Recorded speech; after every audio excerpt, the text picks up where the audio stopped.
কোনো ধরনের পূর্ব ঘোষণা ছাড়াই বড় পরিসরে বন্দি বিনিময় করেছে রাশিয়া ও ইউক্রেন। বেসামরিক নাগরিক ও সামরিক বাহিনীর সদস্যসহ ১৫৭ জন করে মোট ৩১৪ বন্দীকে মুক্তি দিয়েছে দুই দেশ।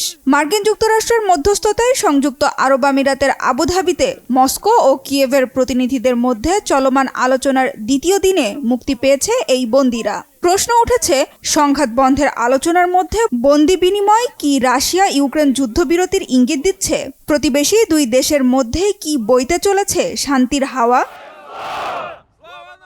না, আরব আমিরাতে অনুষ্ঠিত ত্রিপক্ষীয় বৈঠকে যুদ্ধবিরতির বিষয়ে কোনো সিদ্ধান্ত হয়নি। সামাজিক মাধ্যমের এক পোস্টে মার্কিন বিশেষ দূত স্টিভ উইটকফ জানিয়েছেন, শান্তি আলোচনার ফলেই দুই দেশের মধ্যে বন্দি বিনিময় সম্ভব হয়েছে।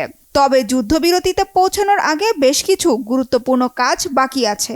বৈঠকের পর একই সুর শোনা যায় ইউক্রেনের প্রেসিডেন্ট ভলোদিমির জেলেনস্কির গলায়।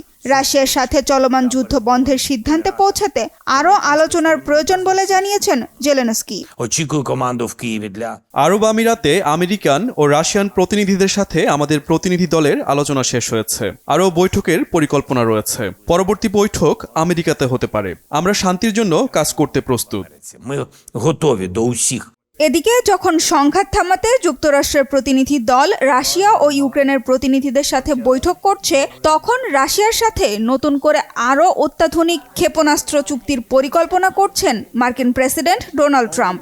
রাশিয়ার সঙ্গে চলমান পারমাণবিক নিউ স্টার্ট চুক্তি শেষ হওয়ার মাত্র একদিন আগেই নিজের পরিকল্পনার কথা জানালেন ট্রাম্প।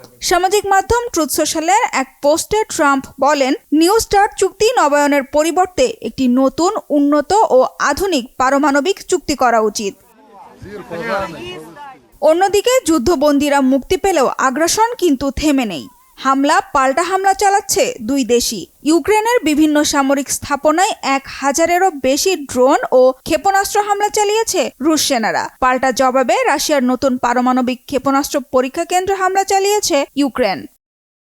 সানজিদা ইসলাম তন্নি, বাংলা ভিশন, নিউজ ডেস্ক।